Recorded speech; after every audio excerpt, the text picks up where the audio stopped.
Okay, so we're live, I think, I hope. Yes, we So hi, hi, welcome everyone. Thank you so much for being with us wherever you're joining us from. Please say hello to us in the chat. We want to know where you're coming from. And last time we had so much fun doing LinkedIn Live that we decided to make it a bi-weekly event and where we're planning to bring you some of the key topics that our clients are asking about in the world of work and wellness. Today, we are going to be talking about how to help your employees set and achieve goals. But before I dive into the content, I want to introduce an amazing woman, my co-host and co-creator of our new employee development program, W Squared, Work and Wellness Amplified, Lydia Di Francesco.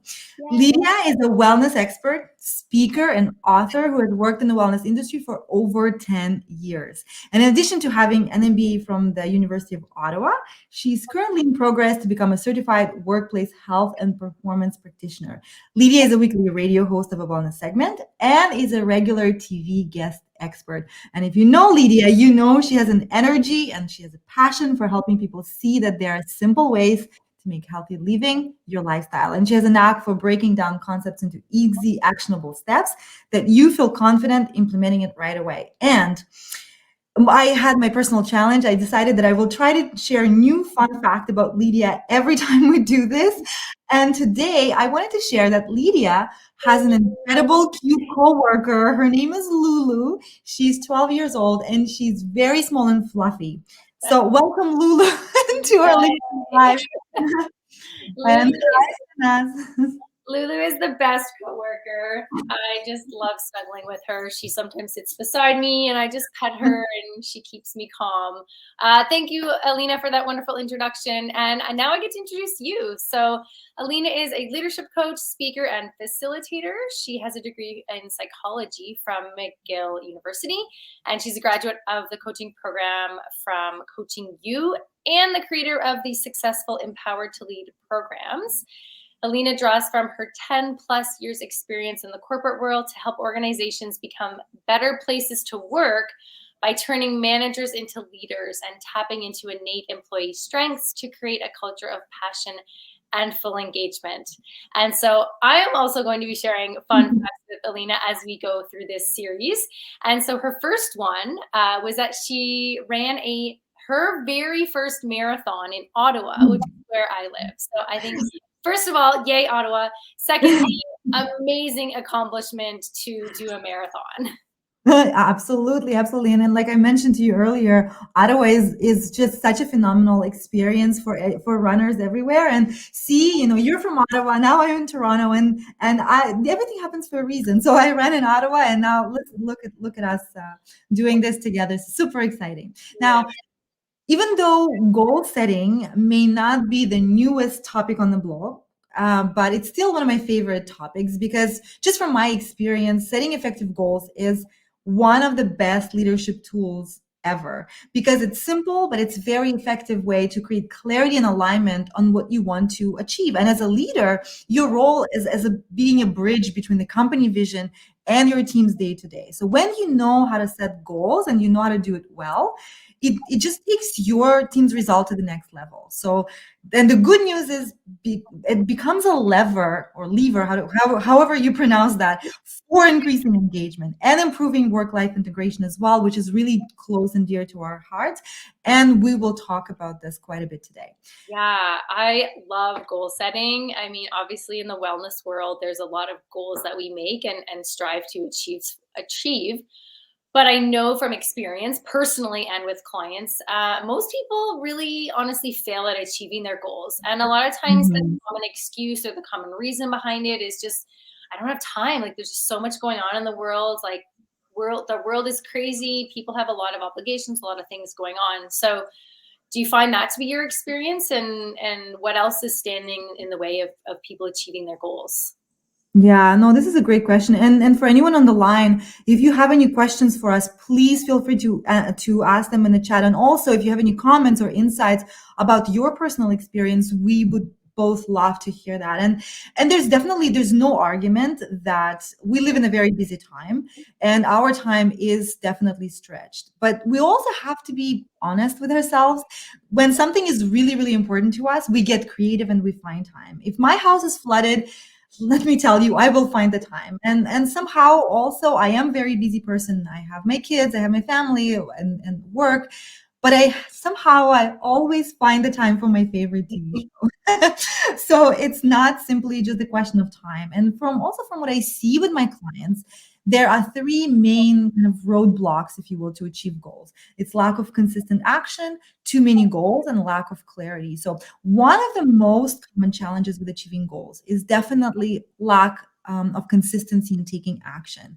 We all know that we need to eat healthy. We all know that we need to take care of our relationships, our mental health, that we need support of our employees, improve communication. We know all of that. And there is plenty of information on all of these topics. So that's not a question of not enough information or not enough knowledge. But the problem is the common knowledge rarely equals common action. So to achieve goals, we need to continuously think about how can we create systems that will make it easier for us to take consistent action, regardless of what's happening in our lives, so we can move continuously and consistently towards our goals.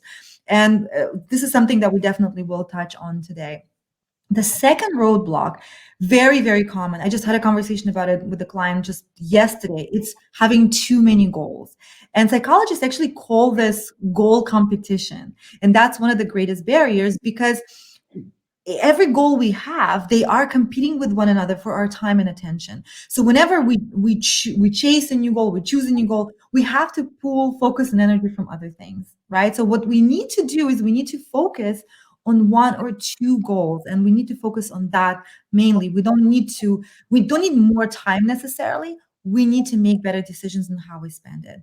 It's the how do you call it? The analogy I use often is the gardening, right? So if we have a rose and we need the rose to be strong and beautiful, we need to prune it regularly. So same with goal setting. We need to consistently prune away some goals so that we can focus on the most important ones and help them thrive. And finally, I think the roadblock that comes to my mind is lack of clarity.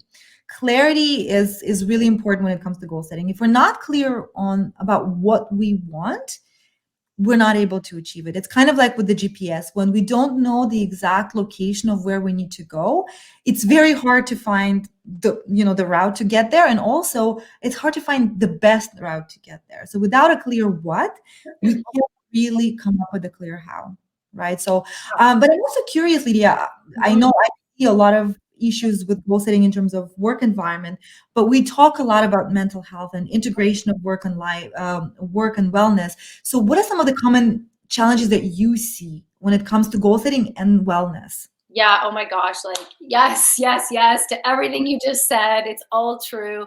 I love the common knowledge rarely equals common action. So I'm saying it again so it sinks in a little bit more, right? I see this all the time with goal setting for wellness goals. Generally, people know what they need to do to improve their health, they just don't do it. And I would say that there, in addition to the similar to what you talked about, there's two main roadblocks that I see when it comes to goal setting in regards to wellness. So one would be what I call an all or nothing mindset, and two would be trying to change too many things at once, which is kind of that goal competition that you were talking about. So an all or nothing mindset, and this is typically what we would call, people often say, I'm on the wagon, I'm off the wagon, I got to get back on the wagon, right? You've fallen off. So really what they're talking about is this idea that you're either like 100% in with your objectives and your goals or not at all. And unfortunately, what that means is that there's no room for imperfection.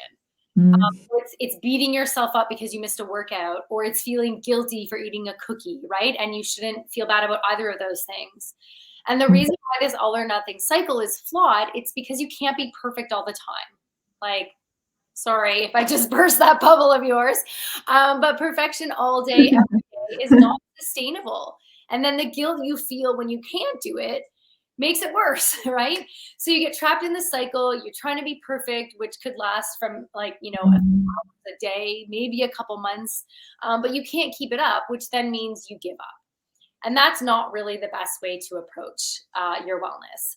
And then the other roadblock that I see is trying to change too much at once, right? So, one of the phrases that I repeat over and over again in my workshops is we want to be slow and steady, right? Life is a journey. Your wellness is a journey. Even your work life is a journey. You don't always have to. We live in such a demand society, an immediate society. You press a button, you buy something on Amazon, it's there the next day, the same day, right? We're so conditioned now for immediate results, and your health is not like that. You want to have a long-term view. So I Mhm. always encourage clients, similar to what you said, choose 2 to 3 habits to work on for a few weeks. Once you feel like you've gotten into a bit of a habit, then add 1 or 2 more things. Mhm. And then the other thing to really consider about this is usually wellness goals in particular, and possibly some work goals as well, is really more about habit building. So it's that consistent action that you mentioned, Alina. It's generally in the wellness world, not something where you reach the goal, you're like, ooh, check that box, and I'm done, right? It's not like have a good sleep is a one night thing. It's like I want to have continuously good sleeps every night, right? So Mhm. practices that you're going to be maintaining for the rest of your life. So now that we've talked about roadblocks and challenges, I'm curious about what leaders can do to help support and guide their employees in improving their goal setting. And this is a fantastic question. And before we go into that, I saw a few comments. So Emma, there's a comment that she mentioned, and I want to address that. So she said, in my experience, the fear of failure to reach a goal is hard and holds a lot of folks back as well. I already feel like, for example, I already feel myself, this isn't achievable, so why start? And this is a fantastic comment and this is one of the one of the reasons why I like SMART goals, because one of the letters stands for achievable. And this is really important. So if the goal seems so big that it's not achievable, like you said, first of all, even if we do decide to pursue it, then the moment the first problem, the first issue, and we don't achieve something, we give up immediately, because in our mind we already gave up, and we're kind of looking almost for confirmation that it's not achievable and we can't do it. So then we can kind of say, okay, I've tried it, I failed, moving on. Right. Mm-hmm. So this is, and it actually really ties into what you were saying, Lydia, right now, is the all or nothing mindset. Also, when we have this, when we set expectations of success for achieving something, is that we have to be perfect all day, every day. And it's logically, if you think about it, it's not realistic, right? But you have no idea how many times when my clients send me the draft of their goals, it is pretty much I have to meet 100% of my deadlines 100% of the time, which already, that's it. You're setting yourself up for failure. Absolutely. And what Lydia was saying is that it's not possible. So it's, how do we set ourselves up for success? Because if you think about it, success and failure, they're relative to what you expected. So when you are very intentional about what is your expectation, you can create an optimal environment for you to succeed. Mm-hmm. So I hope this answers your question, but I think the achievable part is super, super important. And also Emma was asking, there's a few questions, but the second question that Emma asked is that, do you find setting an intention behind a goal and aligning with personal values support sustainable, achievable wellness goals? So Lydia, I will address that Yeah. to you. Emma, great question. I think what you're getting at maybe is finding the why is often what we say in terms of goals. It could be for personal work or wellness, but knowing the reason why a goal is important to you. So I often find this is a good example is people with children or grandchildren, right? Or nieces and nephews. I don't have kids, but I have nieces and nephews, right? So why do you want to be healthy? Why do you want to have more energy? Well, I want to have more energy so I can play with my kids. So I don't have to tell my kid, no, I can't go on that bike ride with you because I'm too tired, right? That's just one example. It could be because you want to be retired in a couple years or in 10 years, and you want to be retired, but like in great health so you can go travel the world. That could be a great reason why. So definitely finding that intention behind the goal or finding the why behind the goal absolutely is going to help. What you do on those days when you don't have motivation, which could be a whole other topic of discussion, how to get motivation. One of the biggest things is go back to that why, go back to that intention. Why is this important to me? Why am I doing it? And focus on that as part of your motivation. So Newman asks, how can we make goals measurable realistically? That's a great question. I'm a huge fan of measurement, and I also just wanted to add something to you talking about to Emma's question is that it's the internal feeling when you setting your why is really important because we so often chase other people's goals and then we really don't have that spark, so we're doing it and the why doesn't really quite feel exciting, and that excitement of really aligning is really important, I think. So in terms of measurable goals, love that question because I'm all about measurement because we need that self feedback mechanism when we kind of know are we meeting the goal or not. So it's sometimes it's a measure of maybe it's a completing a task by a certain date. So having a good measure is when you are able objectively to measure whether you're succeeding or not in this goal. Where I find what I find is more challenging is behavior goals. Behavior goals is something where, maybe I want to become a better communicator, or maybe something, or confidence level, which becomes harder to measure. So then we need to play around with a few different things. Maybe it's around internal measurement. Like, for example, I had one client who wanted to measure how happy or fulfilled she was feeling every day. So we created a track where she would measure 1 to 10. Basically, she would rate herself at specific times of day to say, where am I on the scale from 1 to 10? And that creates data of something that's very internal. But there are many different ways to do it. And the measurement part is really important. Yeah, and I think in terms of, is it possible to make each goal measurable? It's exactly what Alina's talking about, is that you might have to be creative in finding a way to measure your goal, right? So on the front of like, I want to measure how happy I am. Well, it's like, well, how are you going to do that? Well, they obviously came up with some kind of scale. It's subjective. So to that person, what how she might rank a 1 to 10 might be different than how I might rank a 1 to 10, but that doesn't really matter because it's just about you anyway, as long as you're the only one for that, for that specific example. But sometimes you do need to get creative, or you need to sort of switch the goal to something that is more concrete and more measurable, as like almost like a sub goal, if that makes sense. So I think that's a really great point though, because measurement matters, because if you're not measuring, how do you know you were successful? Exactly, and that's one of the key points of how to make goals successful. And if you have a very specific question, if feel free to reach out to either me or Lydia, and we'll continue the conversation because we're both very passionate about goal setting. So I'm sure we can have a conversation and help you a little bit more. So, now, you were asking. Yes, so I was asking you, how can leaders, because a lot of our audience are leaders or HR professionals, how can they support their employees in setting good goals?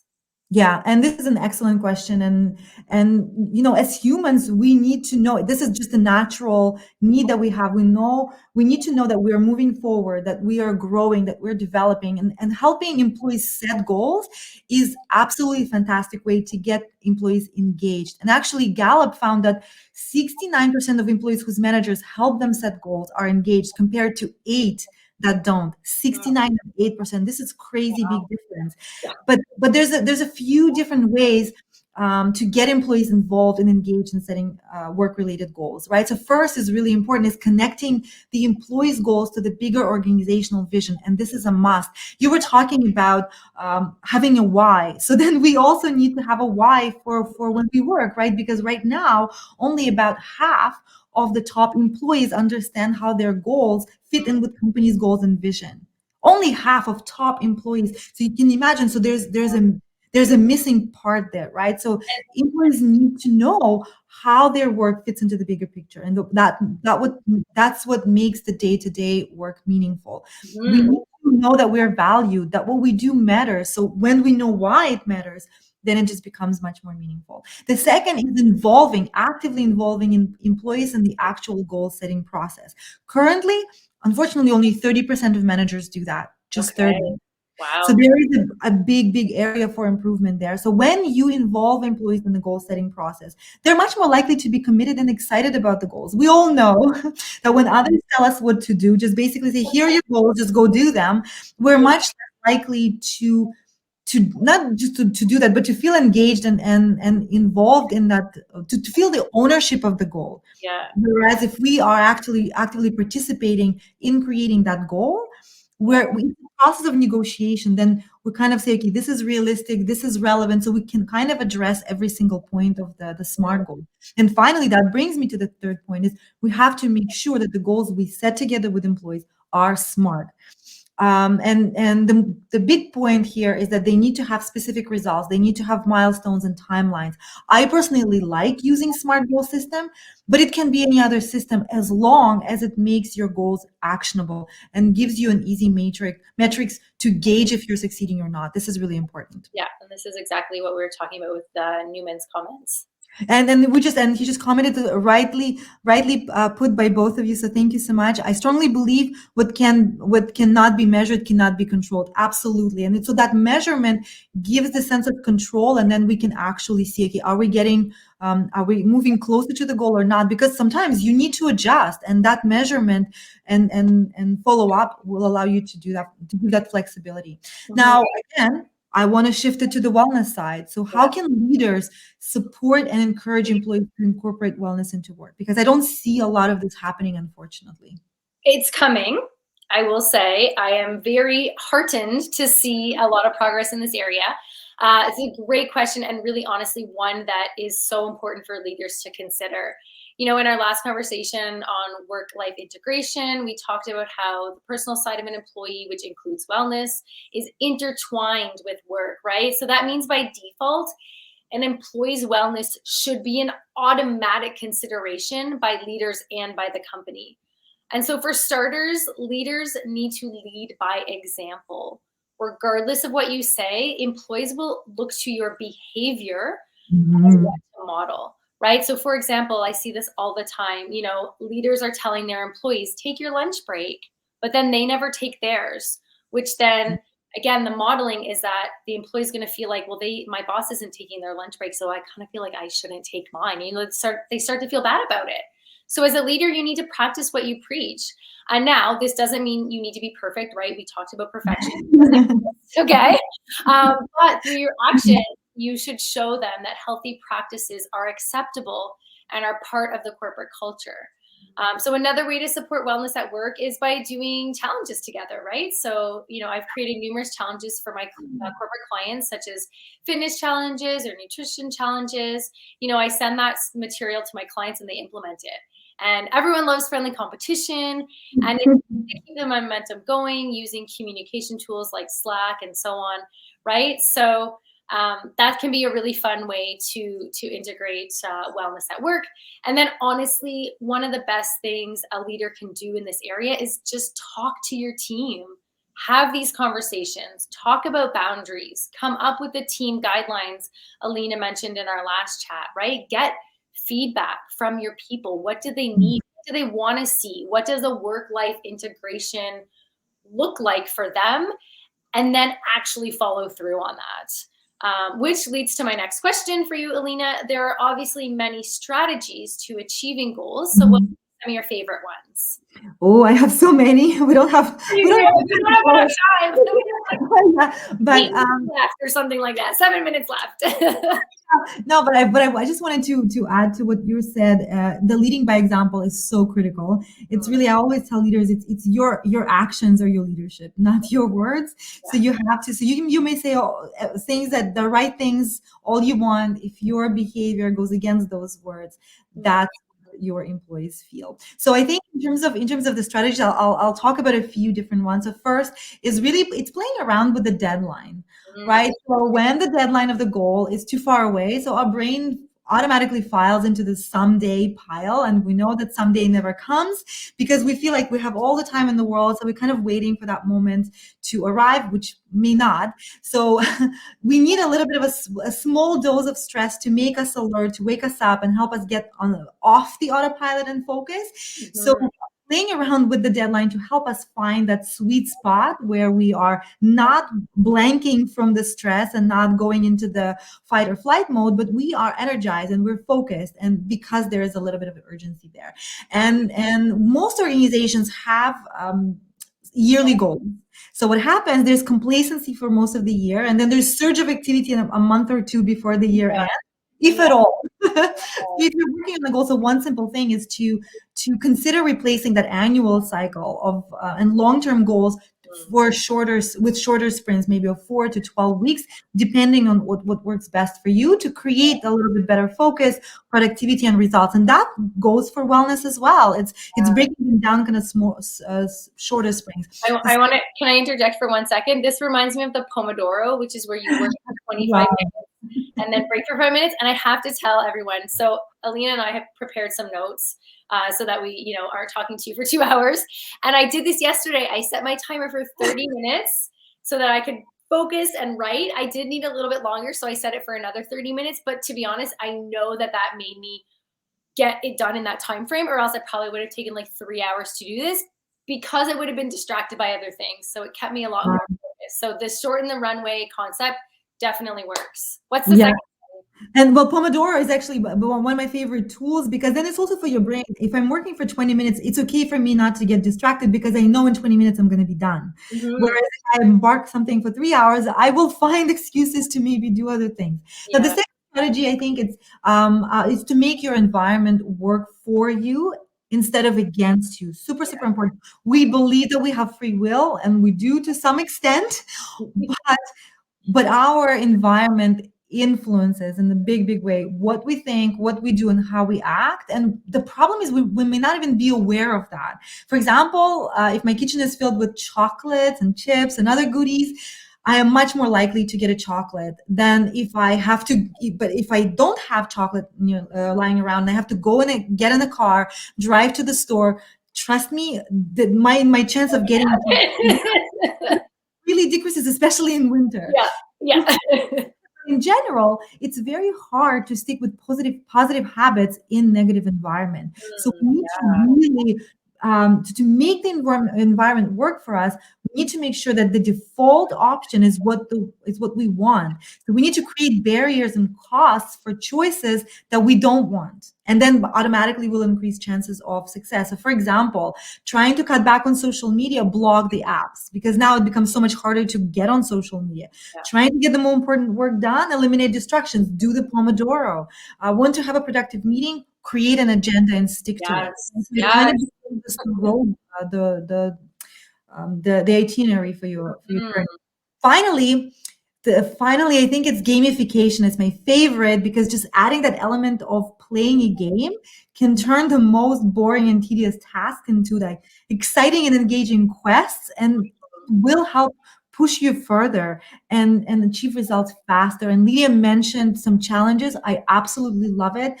Another way to create that gamification effect is to leverage power of streaks, because there's something in our brain, we don't want to break a streak if we started it. So maybe it's join a challenge, or for example, like 30-day email declutter challenge, or 30-day book writing challenge, or create your own personal streaks by doing something daily and track it, of course. But you can also outsource gamification by using apps like there's Chore Wars for daily chores, like maybe washing dishes, cooking dinner. There's Focus app, there's Plant Nanny. There's just so many of them. So whatever you want to gamify, there is something there. Now, Lydia, what are you? What are your favorite strategies? Totally. I love all those. I think my biggest one would be breaking up bigger goals into smaller chunks. So I love that you talked about, instead of the yearly goals, which, I mean, maybe it's great that you have one big overarching yearly goal, but then it should be broken down into smaller things. And I often like to do what I call the one thing question, which is asking myself, because we all multitask and we have to-do lists as long as my arm and more, right? But I find when I'm in a bit of an overwhelmed state, I ask myself, what is the one thing I need to do right now to keep moving forward? And then I do that thing. And then only once I'm done that thing, do I then ask the question again, okay, now what is the one thing I need to do right now to keep moving forward? And so you kind of do the one thing and then the one thing and then the one thing. It keeps you a lot more focused. And I find it definitely helps when you feel like you have too many things on your to-do list. And so that's definitely something that I like to do. But we are out of time. We obviously I love that the questions, keep them coming. If you're listening to the replay and you have other questions, pop them in the comments. We'll definitely see them and respond, or you can message us privately. It's been such a fantastic conversation. So thank you so much for being here. If you're curious about the W Squared program, and if you can implement that in your organization, just reach out to us. We're happy to send you some more information. The next LinkedIn Live will be from Lydia's account, and we will be talking about building stress resilience. So if you don't follow Lydia yet, you have to go and immediately follow her to stay updated on our events. And also she shares fantastic content. Thank you so much for taking the time to being here, and we'll see you hopefully in 2 weeks. Bye, everyone. Bye, everyone.